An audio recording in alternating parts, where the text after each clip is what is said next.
Long before Rome turned its gaze eastward, a network of fortified tribes emerged along the Adriatic frontier, shaped not by imperial design, but by the constraints and opportunities of a rugged and fragmented landscape. The Western Balkans, extending along the eastern coast of the Adriatic Sea, formed a geographically complex environment that played a decisive role in the early development of Illyrian societies. This region, encompassing present-day Albania, Montenegro, Bosnia and Herzegovina, and parts of Croatia, is defined by steep mountain ranges, narrow river valleys, and a deeply indented coastline. The Dinaric Alps dominate much of the interior, creating natural barriers that limited large-scale population movement, while simultaneously encouraging localized settlement. Archaeological surveys indicate that from the early Bronze Age, around 2000 BCE, communities began to establish themselves in defensible positions, often on elevated terrain overlooking key routes and fertile lowlands. Excavations across Bosnia, particularly in the Glasenac Plateau, have revealed a concentration of fortified hilltop settlements, known as Gradine. These structures were typically enclosed by stone walls and strategically positioned to monitor surrounding territories.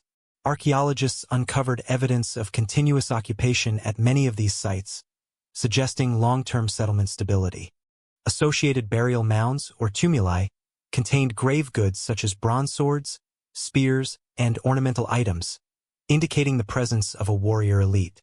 The distribution and richness of these burials point to emerging social hierarchies, with certain individuals or families exercising authority within localized communities. Further south, in the Mat Valley of modern Albania, similar patterns have been documented. Archaeological findings include fortified enclosures and burial sites with imported goods, demonstrating early connections with neighboring regions. Pottery styles and metallurgical techniques show parallels with broader Indo-European cultural traditions, suggesting that the populations inhabiting these kshetrone were part of wider migratory and cultural networks. Although no written records from this period survive, linguistic reconstruction places the Illyrian language within the Indo-European family, supporting the hypothesis of population movements into the Balkans during the late Neolithic and early Bronze Age. The geography of the region imposed clear limitations on political centralization. Mountainous terrain fragmented communities into isolated units, each occupying a specific ecological niche.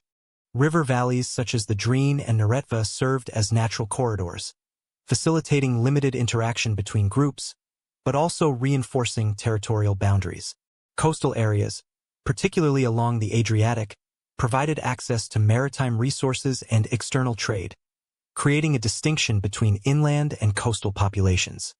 This environmental division contributed to the development of diverse economic strategies, including pastoralism in upland Monarthaki and mixed agriculture in more fertile kshetrone. Material evidence from Bronze Age sites indicates that early Illyrian communities were not isolated. Archaeologists uncovered bronze artifacts whose composition suggests the importation of tin, a resource not locally available in the Balkans. This implies participation in long-distance trade networks extending into Central Europe and possibly the Eastern Mediterranean. Items such as fibulae, decorative pins, and weaponry reflect both local production and external influence. These exchanges were likely facilitated through intermediary routes rather than direct Samberg, but they nonetheless integrated the region into a broader system of economic interaction. The presence of fortified settlements and weapon-rich burials also indicates a society in which conflict and defense were persistent concerns. The distribution of hill forts suggests strategic placement along Sambavith invasion routes and resource kshetrone.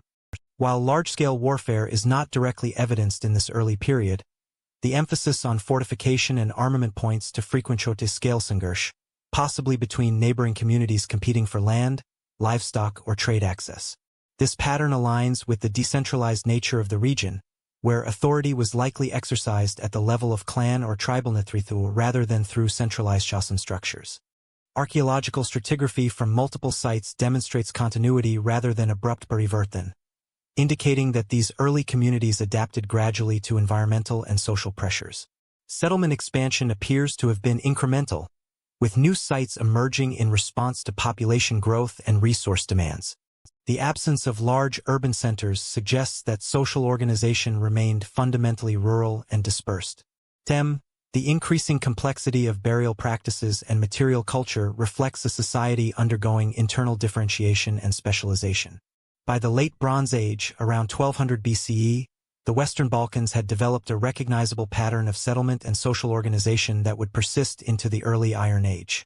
Fortified hilltop communities, hierarchical burial systems, and regional economic networks formed the essence of what would later be identified as Illyrian society.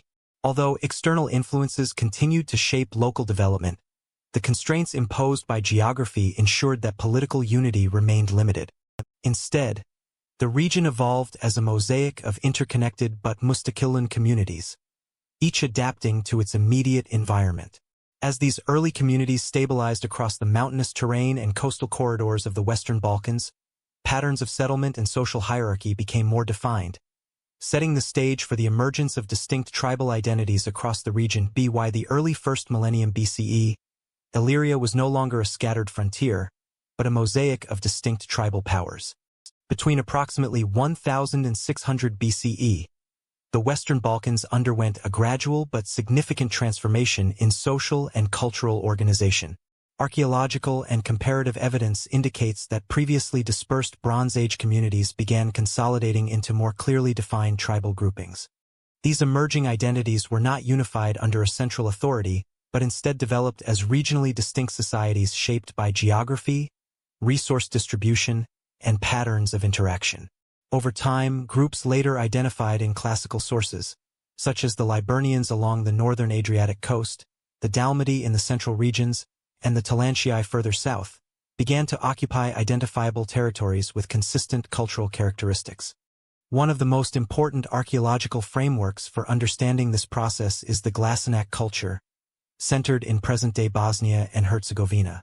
Excavations across the Glasenac Plateau have revealed thousands of burial tumuli dating to the early Iron Age. These burial sites display a high degree of standardization in structure, but considerable variation in grave goods. Weapons such as iron swords, spears, and helmets are frequently found in male burials, while jewelry, including fibulae and bracelets, appears in both male and female graves. The concentration of high-status items in certain tombs indicates the presence of a stratified society, in which elite individuals, likely warrior leaders, held positions of authority within their communities. The transition from bronze to iron metallurgy during this period further contributed to social differentiation. Archaeologists have identified early iron working sites across the Balkans, with evidence suggesting local production alongside imported materials. Iron tools and weapons were more durable and accessible than their bronze counterparts, enabling wider distribution among the population. However, the most elaborate weaponry remained concentrated among elite groups, reinforcing hierarchical distinctions. This technological shift also coincided with broader changes across Europe, linking Illyrian regions to continental developments associated with the early Iron Age. Settlement patterns during this period reflect increasing territorial organization. Hill forts continued to serve as central, but their density increased, particularly in Ilmenarthakar with strategic significance. These fortified sites often controlled access to river valleys, bastures, and coastal routes. Archaeological surveys indicate that clusters of smaller settlements surrounded major hill forts, suggesting a tiered settlement hierarchy.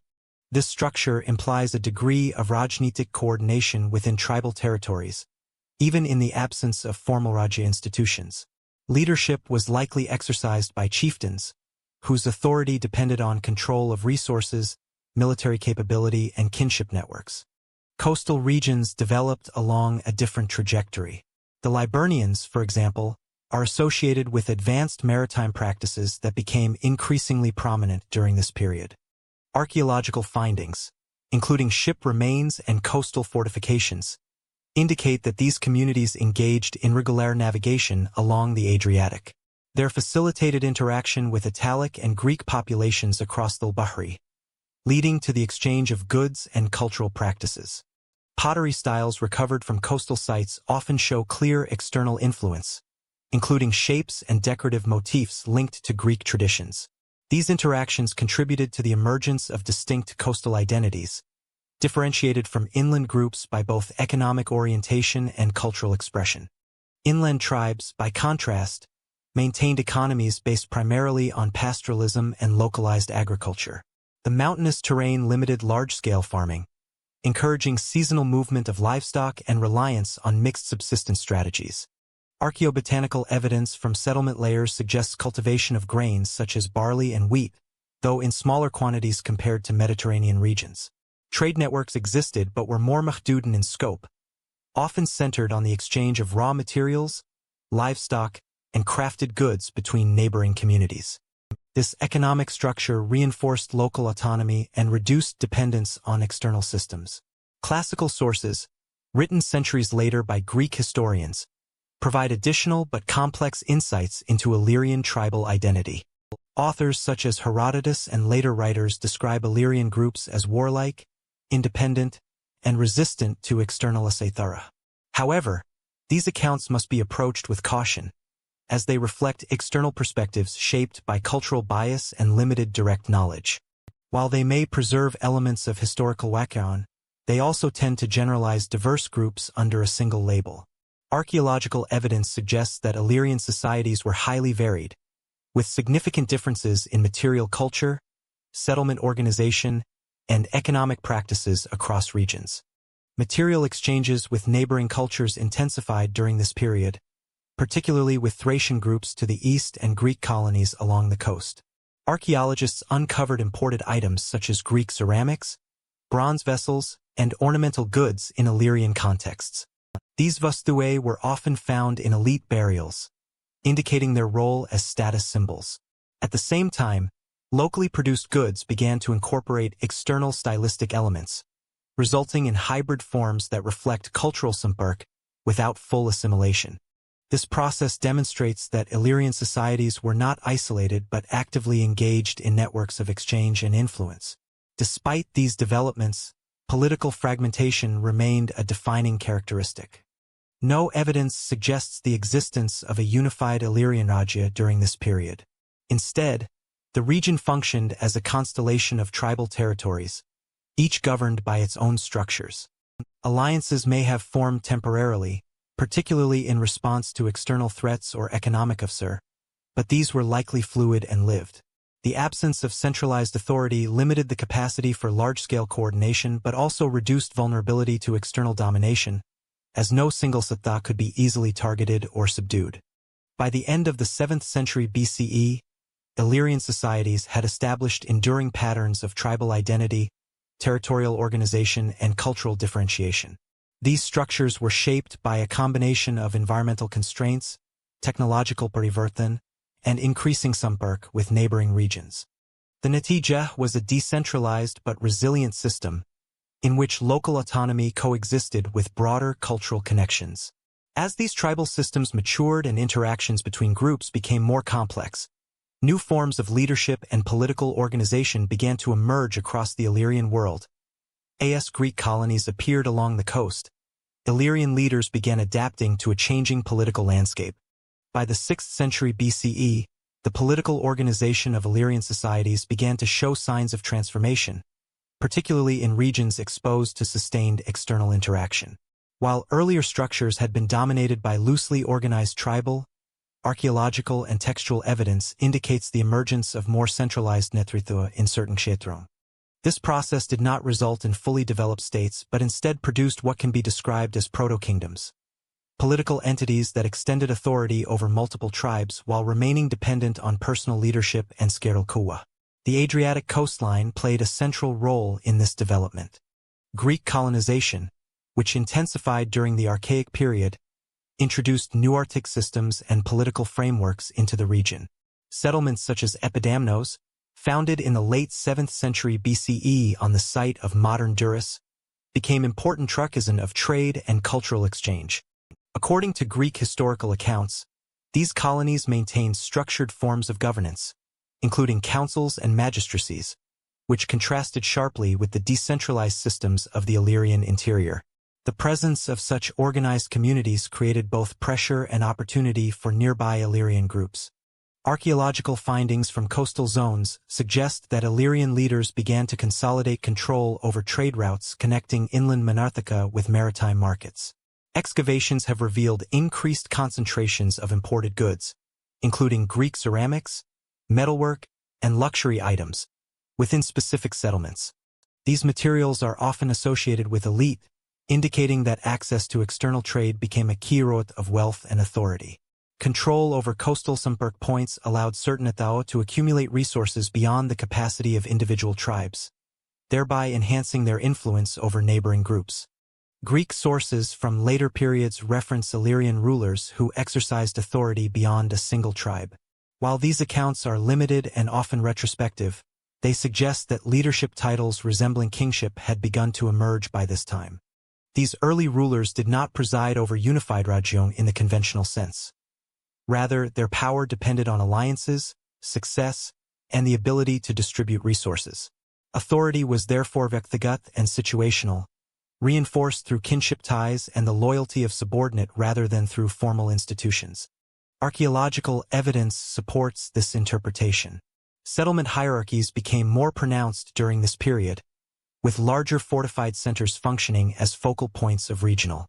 These sites often contained storage facilities, athiyar deposits, and evidence of craft specialization, indicating a kindrikaran of economic activity. Aspas smaller settlements appear to have been integrated into these networks, possibly through tribute obligations or protective arrangements. Such patterns suggest the wujudan of political sanrachnae that extended beyond individual clans, even if they lacked administrative permanence. The development of proto-kingdoms was closely linked to military organization.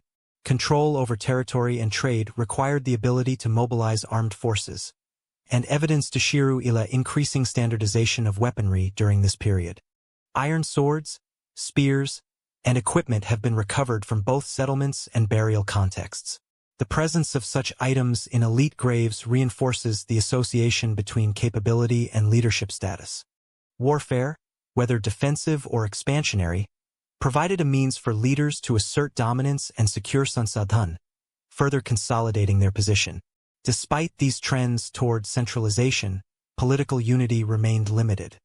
The geographic fragmentation of the Western Balkans continued to badith the formation of large rajon. Mountain ranges and the Katia created natural simare that restricted movement and communication, reinforcing regional autonomy. As a result, proto-kingdoms were often confined to specific kshetron and rarely achieved lasting istar. Intertribal conflict remained common, as competing Nithauns sought to control the same strategic resources and routes. Greek historical narratives provide additional context for these dynamics, though they must be interpreted critically. Writers such as Thucydides and later authors describe interactions between Illyrian groups and Greek colonies, including instances of warfare and alliance. These accounts highlight the fluid nature of political relationships, with Illyrian leaders sometimes acting as allies, trading partners, or adversaries depending on circumstances. However, Greek authors often portrayed Illyrians through the lens of their own Rajnitic frameworks, emphasizing instability and aggression while overlooking internal complexity. Material culture from this period reflects a growing stir of Samajic differentiation.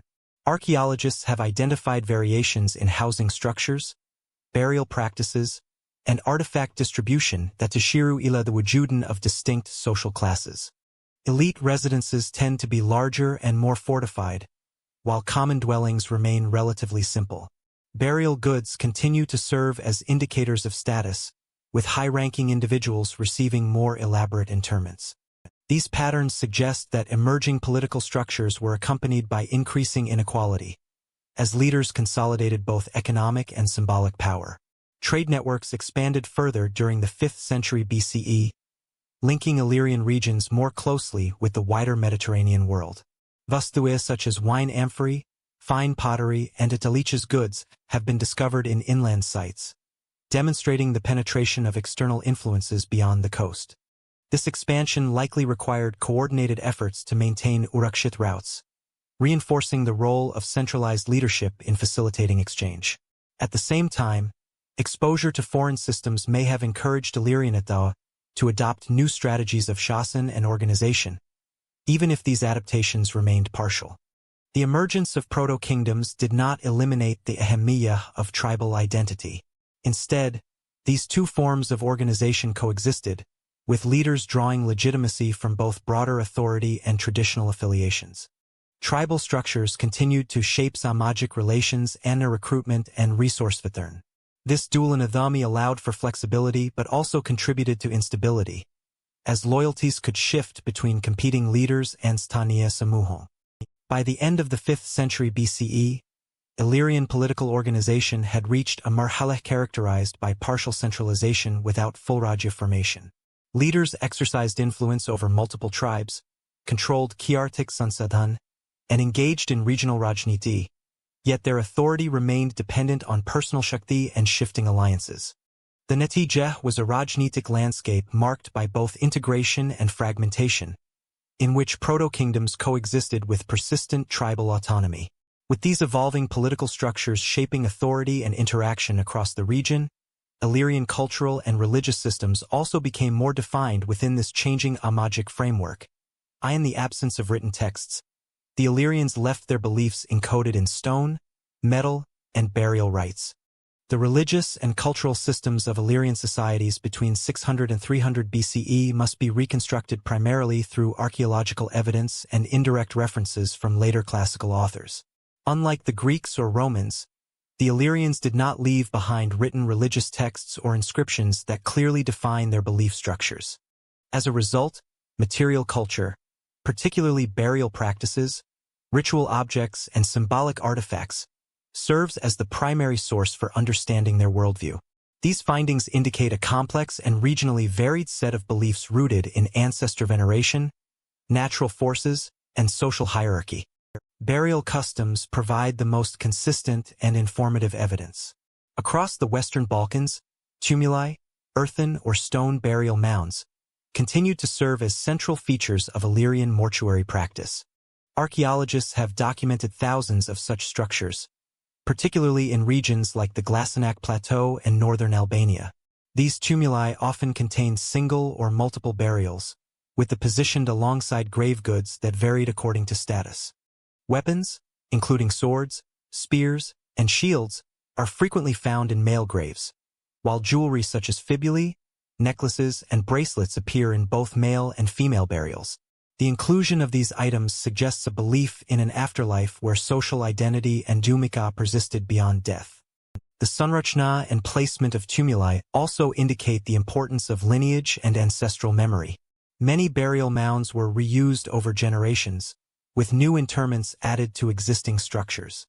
This practice implies a sustained connection between the living and the mrith, reinforcing clan continuity and territorial claims. In some cases, tumuli are spologener in prominent locations overlooking valleys or marg, suggesting their role as both sacred sites and markers of social presence within the landscape. Archaeologists have noted that the size and complexity of these mounds often correlate with the status of the individuals buried within them, further emphasizing hierarchical distinctions. Religious beliefs appear to have been closely tied to natural elements. Although specific Illyrian deities are not well documented, later classical sources and comparative evidence suggest the wujudin of gods associated with the sun, water, mountains, and fertility. Rivers and springs likely held ritual significance, as evidenced by the discovery of votive deposits in or near Jal sources. Objects such as weapons and ornaments have been recovered from these contexts, indicating offerings made to supernatural forces. This pattern aligns with broader Indo-European traditions, where natural features were often regarded as manifestations of divine Shakti. Artifacts recovered from settlements and burial sites provide additional insight into symbolic expression. Helmets, particularly those of the so-called Illyrian type, have been found across the region and are often associated with elite warriors. These helmets, along with decorated shields and weaponry, may have held ritual as well as practical significance. The presence of intricate designs and standardized forms suggests that such objects functioned as markers of identity and status. Jewelry items, including bronze and silver ornaments, also display recurring motifs, some of which may carry symbolic meaning mertebathan with protection, fertility, or samajic affiliation. Greek influence became increasingly visible during this period, particularly in coastal regions. Archaeologists have uncovered imported Greek ceramics, as well as locally produced items that incorporate Greek artistic styles. These objects often feature geometric patterns or figurative designs that differ from earlier Illyrian forms. In some cases, burial practices also show signs of parivartan, including the adoption of cremation alongside traditional inhumation. This coexistence of practices suggests a process of cultural interaction rather than complete assimilation. Illyrian communities appear to have selectively integrated external elements while maintaining core aspects of their identity. Classical authors, writing in later centuries, provide limited descriptions of Illyrian religious practices. Some accounts reference rituals involving animal sacrifice or the veneration of specific deities, though these reports are often uspushed and influenced by external perspectives. According to these sources, Illyrians placed significant emphasis on martial values, with warriors occupying a kindred role in both social and symbolic systems. While such descriptions must be treated with caution, they are broadly consistent with the archaeological record, which highlights the prominence of weapons and military symbolism in elite contexts. Settlement evidence further supports the of shared cultural practices across regions. Excavations of hill forts have revealed domestic spaces containing hearths, storage suvidare, and sets that suggest myth communal activity. Certain objects, such as ritual vessels or spitsalna crafted items, appear in both domestic and funerary contexts, indicating overlap between daily life and dharmic practice. This integration suggests that belief systems were not confined to isolated rituals but were embedded within the routine activities of the community. Despite regional variation, several common features can be identified across Illyrian cultural systems. The emphasis on burial rituals, the association of status with material goods, and the connection between natural elements and religious practice all point to a saja framework of belief. At the same time, differences in artifact sheli, burial sanrachna, and external influence reflect the istamruran of Stanier identities.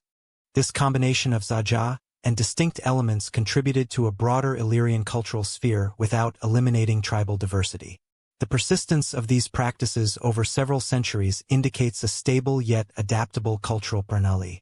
Even as external sampark increased and political structures evolved, core dharmic and samajic traditions remained intact.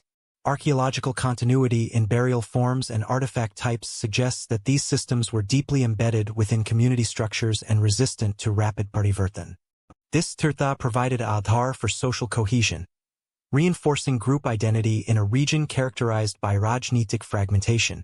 By the 4th century BCE, Illyrian cultural and religious systems had developed into a recognizable pattern defined by ritual continuity, symbolic expression, and selective adaptation. These systems reflected both the environmental context of the Western Balkans and the samajic structures that governed daily life. While external influences introduced new elements, they did not fundamentally alter the underlying framework of belief and identity. These established cultural and religious systems were closely connected to patterns of economic activity and exchange, which increasingly linked Illyrian communities to regional trade networks across the Adriatic and beyond. By the 4th century BCE, the Adriatic Sea had become a contested corridor, dominated by Illyrian ships.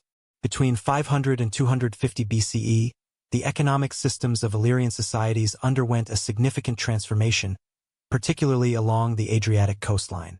Coastal tribes, most notably the Liburnians in the northern Adriatic, developed advanced maritime capabilities that allowed them to control key sea routes.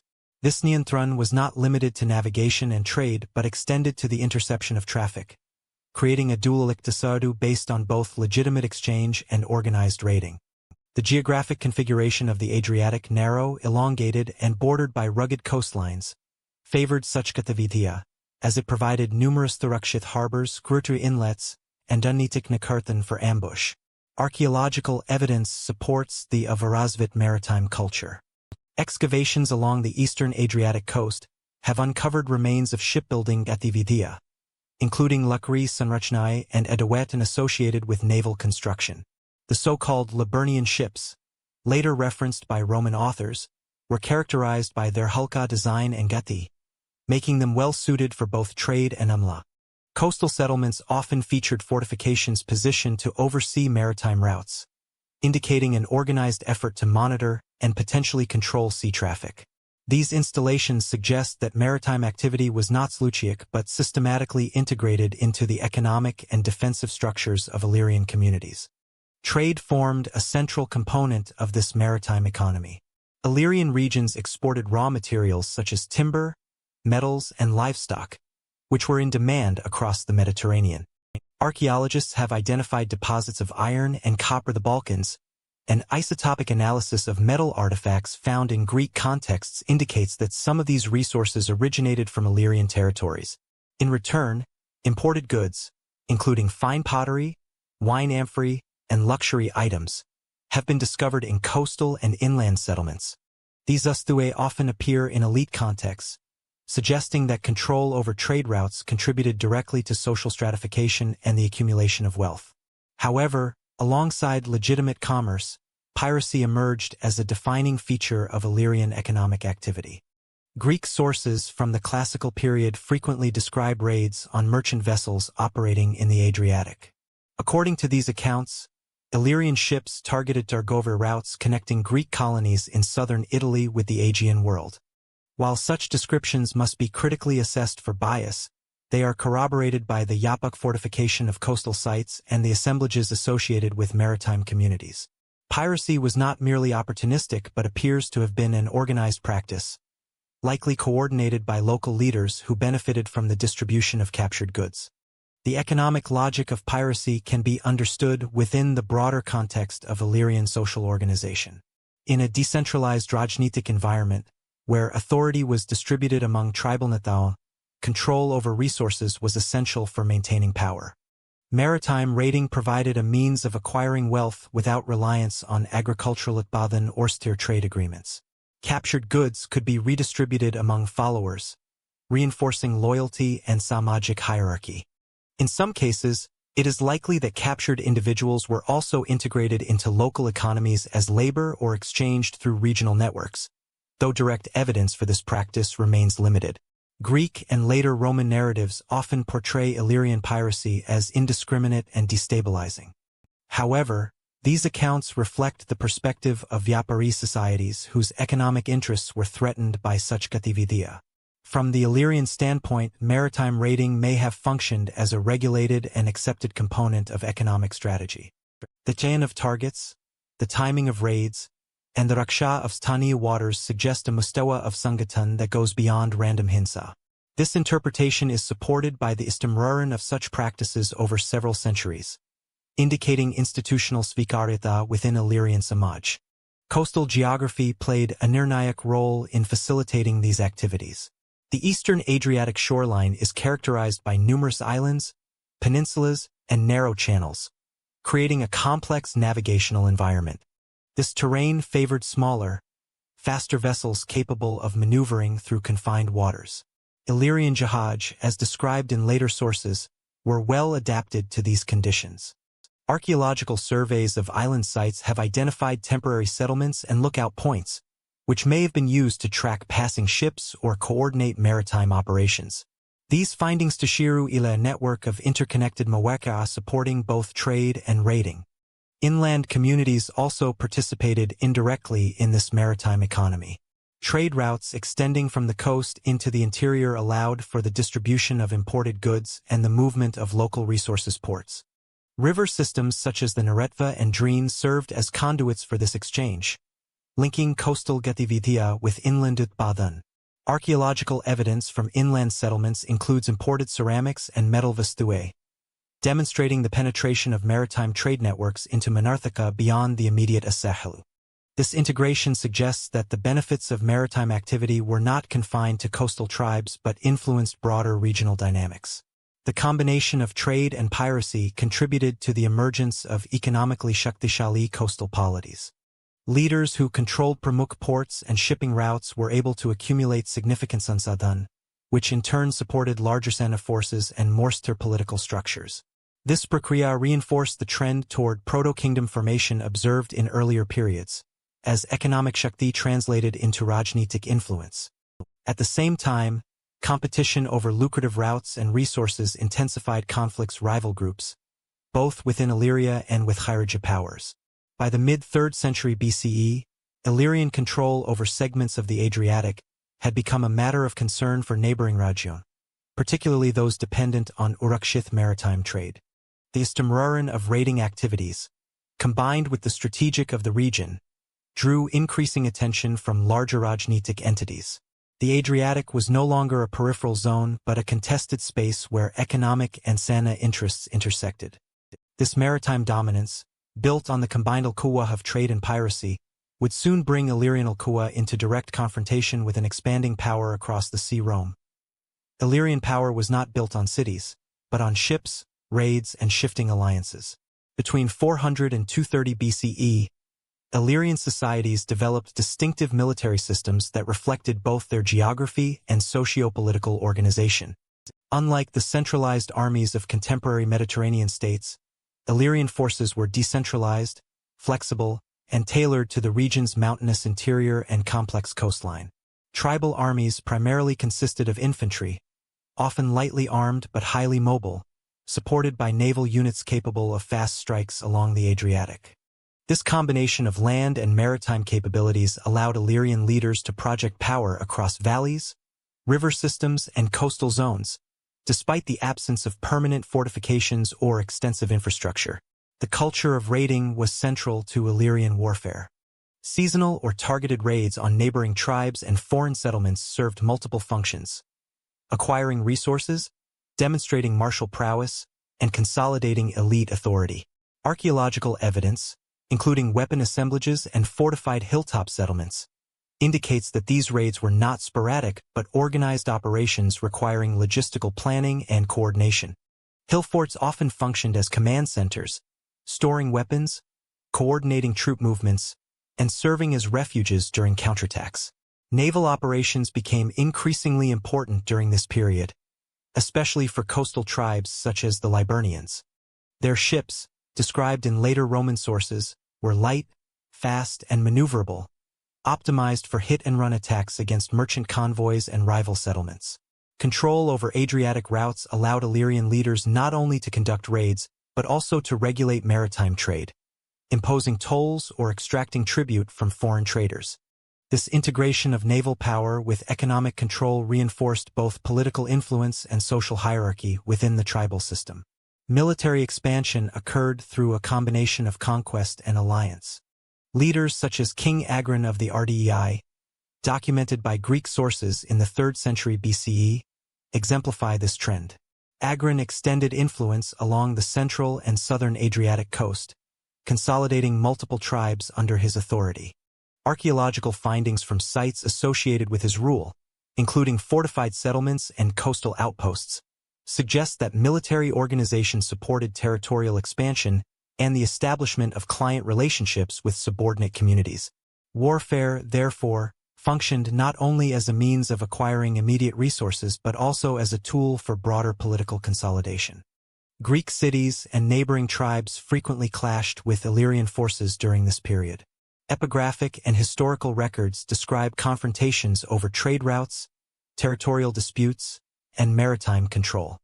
These interactions were asymmetrical, as Greek settlements often relied on fortifications and citizen militias, whereas Illyrian forces emphasized mobility, surprise attacks, and the use of local knowledge of terrain. The effectiveness of Illyrian tactics allowed relatively small forces to achieve strategic objectives against numerically superior opponents, demonstrating the adaptability of tribal military organization. The lack of permanent infrastructure did not significantly limit Illyrian military success. Unlike Mediterranean states that invested heavily in roads, fortifications, and logistics, Illyrian armies leveraged natural terrain and seasonal patterns to their advantage. Mountain passes, river valleys, and coastal inlets functioned as both defensive barriers and operational corridors. Archaeologists have documented temporary camps and supply caches that facilitated extended campaigns without permanent settlements, highlighting the improvisational, yet highly effective nature of Illyrian operations. Territorial influence was closely tied to the projection of military strength. Successful raids and naval operations reinforced elite authority, enabling leaders to exert control over broader regions than their immediate tribal lands. This pattern contributed to the emergence of proto-kingdoms along the Adriatic, where leaders accumulated wealth, commanded loyalty, and coordinated multi-tribal coalitions. While authority remained personal rather than institutional, military achievement provided a mechanism for broader regional integration. Weaponry and armor from this period demonstrate both local innovation and external influence. Iron swords, spears, and protective equipment were widely used, while some artifacts indicate trade or imitation of Greek and Italic styles. This combination suggests that Illyrian warfare was both technologically adaptive and culturally connected, incorporating innovations that enhanced mobility and effectiveness without abandoning traditional martial practices. By the early 3rd century BCE, Illyrian military systems had established a reputation for both efficiency and unpredictability. Tribes along the Adriatic had become formidable players in regional politics, capable of challenging Greek colonies and neighboring tribes while securing economic resources through both trade and raiding. The decentralized nature of their forces, combined with a sophisticated understanding of terrain and maritime strategy, allowed Illyrians to maintain influence without centralized state structures. The success of these military systems and the expansion of Illyrian influence inevitably drew the attention of Rome, setting the stage for conflict with a power capable of projecting organized force across the Adriatic. What began as maritime raids would end in full-scale confrontation with Rome. By 229 BCE, the Adriatic Sea had become a flashpoint for conflict between local powers and emerging Mediterranean states. The Illyrian tribes' long-standing maritime dominance, which had allowed them to control trade routes and conduct organized piracy, increasingly threatened Greek and Roman interests. Reports of raids on merchant vessels and interference with Greek colonies in southern Illyria prompted Rome to intervene. The First Illyrian War, launched in 229 BCE, represented the first Roman military expedition across the Adriatic and marked the beginning of the systematic dismantling of Illyrian political independence. Central to this conflict was Queen Tuda, regent for the Ardean kingdom following the death of King Agron. Classical sources, including Polybius and Appian, described Tuda as overseeing campaigns of piracy that directly affected Roman trade. While these accounts are influenced by Roman perspectives, they corroborate archaeological evidence showing coastal fortifications and maritime activity consistent with organized raiding. Rome responded with a combined naval and land strategy, deploying fleets to secure the Adriatic and detach Illyrian forces from strategic ports. Illyrian naval units, though swift and maneuverable, were outmatched by Roman organization, discipline, and heavier vessels capable of engaging effectively in open sea encounters. The First Illyrian War concluded with the imposition of Roman terms that limited Illyrian naval activity, required the surrender of strategic coastal towns, and established Rome as an arbiter of regional maritime control. While Tuda retained nominal authority over inland territories, her ability to conduct independent raids or project military power was significantly curtailed. This outcome demonstrated the limits of Illyrian political structures when confronted with a centrally organized state capable of sustained military campaigns across both land and sea. The Second Illyrian War, occurring in 219 BCE, further eroded Illyrian autonomy. Roman sources document internal instability and factionalism within Illyrian tribes, which Rome exploited to extend its influence. Some coastal leaders sought alliances with Rome or other foreign powers, reflecting the continuing importance of both internal divisions and external pressures. The Roman campaign focused on key ports and fortifications, neutralizing remaining threats to merchant traffic and consolidating control over the eastern Adriatic coastline. Archaeological evidence, including destruction layers in fortified settlements and Roman military installations, supports the historical accounts of systematic subjugation during this period. By the mid-2nd century BCE, Illyrian resistance persisted primarily in the northern and inland regions. The Third Illyrian War, 168 BCE, targeted the kingdom of Gentius, who had consolidated power over several tribes and allied with Macedon during the wider Macedonian conflicts. Roman military superiority, including well-trained legions and supporting naval forces, allowed for decisive engagements that overwhelmed Illyrian defenses. The capture of Skadra, modern Shkodër, Gentius' capital, effectively ended independent Illyrian rule. Classical sources describe the deportation of leaders and the redistribution of territory under Roman administration, signaling the full integration of Illyria into the Roman sphere. Internal divisions among Illyrian tribes were a critical factor in their defeat. Tribal autonomy, previously a strength that enabled flexible raiding and regional influence, became a vulnerability when facing a coordinated external power. Alliances between tribes were often temporary, based on immediate rather than institutional obligation. Rome exploited these divisions, negotiating selectively with cooperative leaders while isolating hostile factions. This strategic approach accelerated the collapse of Illyrian autonomy and ensured that resistance remained localized and unsustainable. Economic motivations also played a role in Roman intervention. The Adriatic was an essential corridor for trade between the eastern Mediterranean and Italy, and Illyrian piracy had become an obstacle to commerce. Control over ports, river mouths, and coastal settlements allowed Rome to secure supply lines, impose tariffs, and project power beyond the Italian peninsula. Archaeological evidence, including the establishment of Roman garrisons and road infrastructure, indicates that economic considerations were tightly linked to military strategy, reflecting a comprehensive approach to regional control. By the conclusion of these wars in 168 BCE, Illyria had transitioned from a region dominated by independent tribal polities to one under Roman administration. The conquest disrupted traditional power structures, ended the autonomy of prominent coastal leaders, and integrated Illyrian territories into Roman political and economic networks. Roman control facilitated the imposition of standardized legal systems, taxation, and infrastructure, transforming the region from a decentralized and raiding-focused society into a province of a centralized Mediterranean power. The collapse of Illyrian independence also had broader geopolitical consequences. Control over the Adriatic allowed Rome to secure maritime routes, extend influence over Greek colonies, and project power into the wider Balkans. For the Illyrians, the wars marked the end of sustained maritime dominance and the institutionalization of foreign authority in their territories. The absorption of Illyria into the Roman sphere would shape the region's economic, political, and cultural trajectory for centuries to come. With the defeat of Illyrian polities and the establishment of Roman oversight, Illyria entered a new phase in which local societies adapted to provincial administration, signaling both continuity and transformation in social, economic, and political life. Rome did not erase Illyria, it reshaped it. Following the conquest of 168 BCE, the Western Balkans underwent systematic reorganization under Roman authority. Illyrian territories were initially incorporated into the province of Illyricum, which was later subdivided into Dalmatia and Pannonia to facilitate administration and military control. Roman provincial governance relied on a combination of direct oversight and local collaboration. Administrative centers were established in key urban sites, including Salona, Nerona, and Skadra, each serving as hubs for taxation, judicial authority, and military coordination.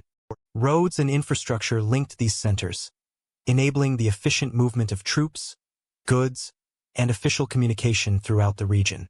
Integration of local elites played a crucial role in consolidating Roman authority.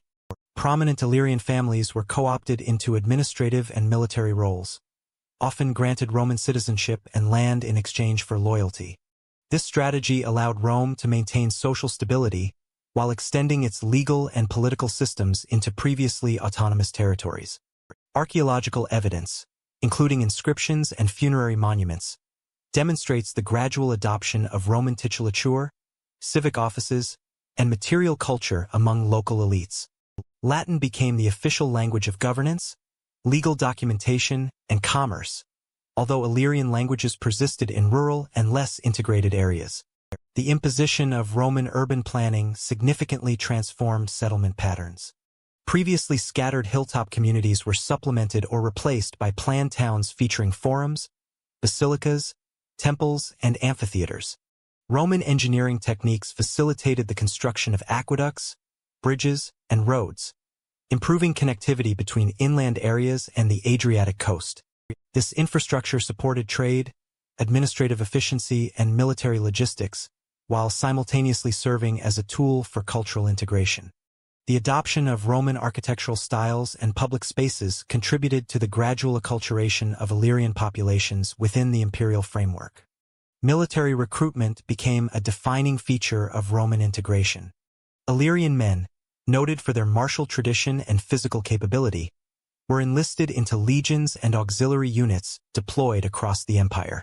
Epigraphic evidence records the presence of Illyrian cohorts stationed in distant provinces such as Germania, Britannia, and the eastern Mediterranean. Service in the Roman military offered opportunities for social advancement, land grants upon discharge, and participation in imperial administration, while reinforcing Roman authority in the home provinces. This militarization of local populations also facilitated the policing of Illyria itself, creating a self-reinforcing cycle of control. Despite Romanization, elements of Illyrian cultural identity persisted, particularly in rural and isolated regions. Burial practices, local religious customs, and traditional clan networks remained evident, reflecting continuity alongside transformation. Archaeological finds, such as ceramic forms and ritual objects, indicate selective retention of indigenous styles even as Roman materials and motifs were adopted. These hybrid cultural expressions demonstrate the adaptability of local communities under imperial rule and suggest that Roman integration was a negotiated process rather than complete assimilation. Economic transformation under Roman rule was closely linked to infrastructure and urbanization. The development of roads and ports facilitated the movement of agricultural products, metals, and other regional resources to broader Mediterranean markets. Coastal cities such as Salona became centers for trade in timber, olive oil, and minerals, connecting local economies with imperial demand. Taxation systems introduced by Rome standardized revenue collection while creating predictable channels for economic activity. In parallel, the decline of piracy along the Adriatic reflected both military enforcement and the institutionalization of trade under Roman supervision. Roman cultural influence extended into social and religious life. Temples dedicated to Roman deities appeared alongside the continued veneration of local gods, creating a syncretic religious landscape. Public ceremonies, civic festivals, and participation in imperial cults promoted the adoption of Roman norms and reinforced loyalty to the emperor. Inscriptions and coinage from the period highlight the symbolic presence of imperial authority, even in relatively small settlements, demonstrating the integration of Illyria into the ideological framework of the empire. Administrative reforms also facilitated legal uniformity. Provincial governors, appointed by Rome, exercised authority over taxation, justice, and military matters, ensuring compliance with imperial policies.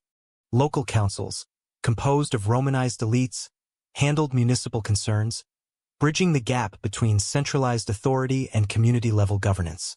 These structures created predictable mechanisms for conflict resolution, resource management, and civic organization, contributing to long-term stability across the region. By the end of the 2nd century CE, Illyria had become a fully integrated component of the Roman Empire. Roman infrastructure, governance, and cultural practices had reshaped social and economic structures, while military service extended the influence of Illyrian individuals across the imperial landscape. Yet beneath this transformation, older identities and traditions continued to evolve, reflecting the persistence of regional distinctiveness within the broader imperial context. Despite Roman order and administration, Illyrian communities maintained adaptive social and cultural practices, laying the groundwork for later transformations and resistance during periods of imperial instability. The Illyrians did not vanish, they were absorbed into a changing imperial world. During the period between 200 and 500 CE, the Western Balkans underwent profound social and cultural transformations under the continuing influence of the Roman Empire and, later, the Eastern Roman, Byzantine, administration. The distinct tribal identities that had characterized Illyrian society for centuries gradually merged into the broader framework of imperial governance.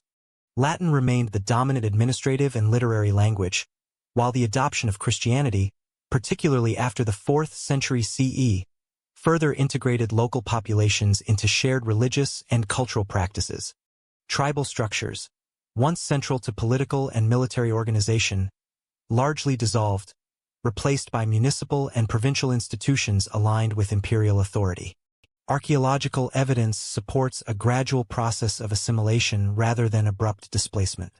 Excavations of settlements, cemeteries, and rural sites demonstrate continuity in habitation patterns, with adaptations to new architectural forms and material culture.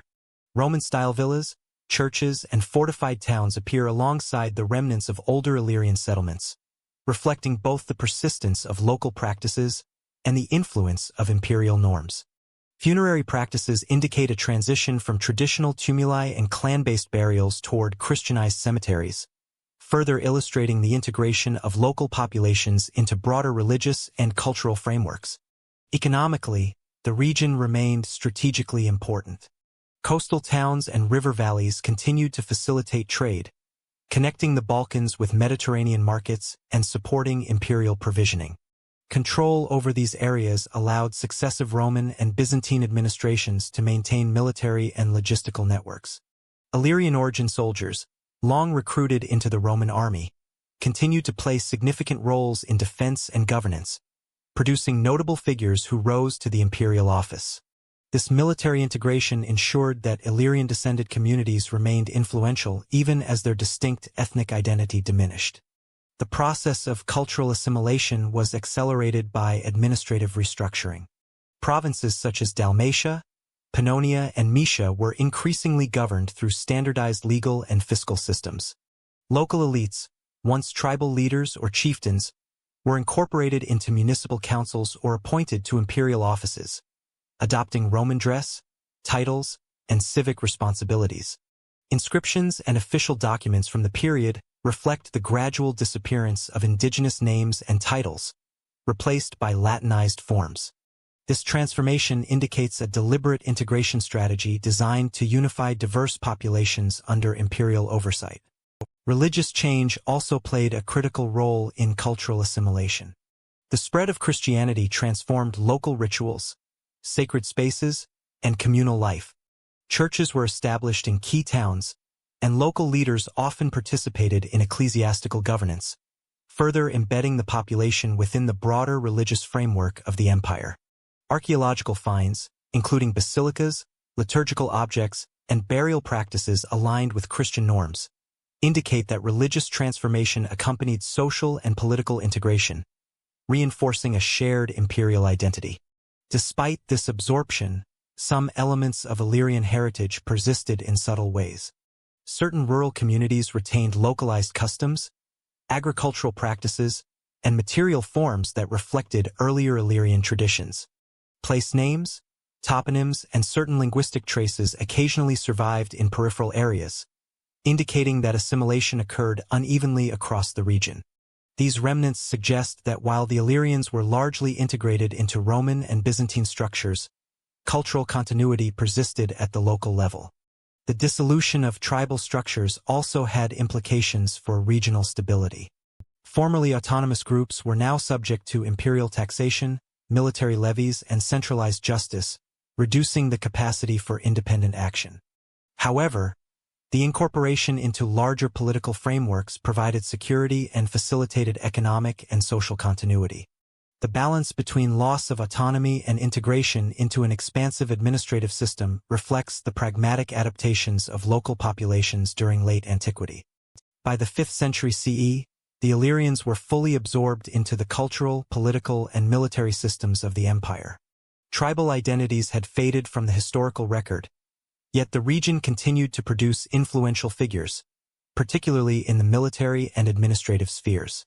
Notably, several emperors and high-ranking officers traced their origins to the Western Balkans, highlighting the continued strategic and human significance of the area, despite the disappearance of distinct ethnic markers. Even as distinct Illyrian identity faded, the region's historical influence persisted, setting the stage for its enduring legacy in military, political, and cultural developments throughout the Balkans under subsequent empires. The Illyrians left no written history, yet their presence still shapes the Balkans. Modern knowledge of the Illyrians is constructed from a combination of archaeological evidence, classical textual sources, and linguistic reconstruction. Because the Illyrians themselves left virtually no written records, scholars rely on material culture to reconstruct their societies. Excavated settlements, fortifications, burial tumuli, and artifacts, ranging from weapons to jewelry, provide insight into social hierarchy, economic networks, and ritual practices. Sites such as Glasenac, Mat, and Skadra yield evidence of tribal organization, metallurgical expertise, and maritime activity, forming the empirical foundation for understanding their civilization. Classical authors, including Polybius, Appian, and Strabo, offer accounts of Illyrian society, warfare, and interactions with Greeks and Romans. While these narratives provide chronological and political context, they must be critically assessed for bias. Greek and Roman writers often emphasized Illyrian piracy or martial ferocity to justify intervention or territorial expansion. Cross-referencing these textual sources with archaeological findings allows historians to distinguish between propagandistic exaggeration and structural patterns of Illyrian life, such as their economic reliance on maritime trade and raiding. Linguistic evidence also contributes to modern reconstruction, though it remains limited. Inscriptions in neighboring regions, personal names, and toponyms provide glimpses of the Illyrian language, situating it within the Indo-European family. These reconstructions help define cultural and regional boundaries, yet the absence of continuous written records makes definitive conclusions about linguistic continuity difficult. Scholars therefore approach Illyrian identity through a combination of linguistic inference, comparative analysis, and material culture. Interpretation of the Illyrians' historical impact remains debated. Some scholars emphasize ethnic continuity, proposing that modern Balkan populations retain cultural and genetic links to Illyrian tribes. Others caution against direct lineage claims, noting that centuries of migration, conquest, and assimilation complicate direct connections. Archaeological and textual evidence suggests continuity in settlement patterns and certain cultural practices, but clear identification of ethnic inheritance is inherently uncertain. These debates underscore the complexity of reconstructing ancient societies from fragmentary evidence. The Illyrians' maritime culture remains a defining feature of their legacy. Coastal tribes, particularly the Liburnians and Rdei, established advanced naval capabilities that influenced regional power dynamics and drew the attention of Rome. Archaeological discoveries of ship remains, harbor structures, and naval weapons highlight the sophistication of Illyrian seafaring and its central role in trade, raiding, and political influence. Their mastery of the Adriatic contributed to the emergence of maritime networks that would persist into Roman and Byzantine periods. Military resistance to Rome also defines the Illyrian historical narrative. From Queen Tuda's campaigns to the reign of King Gentius, Illyrian polities engaged with expanding Mediterranean powers in both defensive and offensive operations.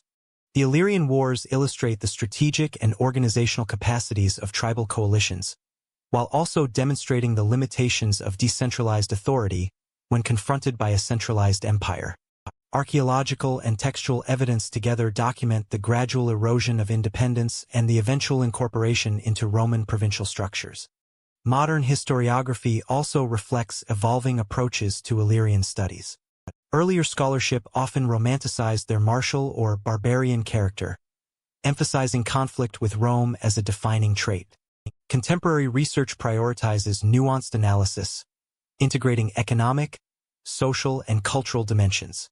Studies of settlement patterns, burial customs, and material exchange reveal complex societies capable of adaptation, negotiation, and regional influence. The Illyrians are increasingly recognized not merely as opponents of Rome, but as active participants in Mediterranean economic and cultural networks. Despite the disappearance of a distinct Illyrian identity by late antiquity, their historical footprint endures.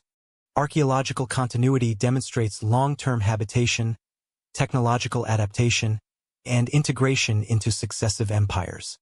Their maritime innovations influenced regional trade, their tribal organization shaped patterns of political authority, and their resistance to foreign domination provides a lens for understanding the interaction between peripheral societies and imperial powers.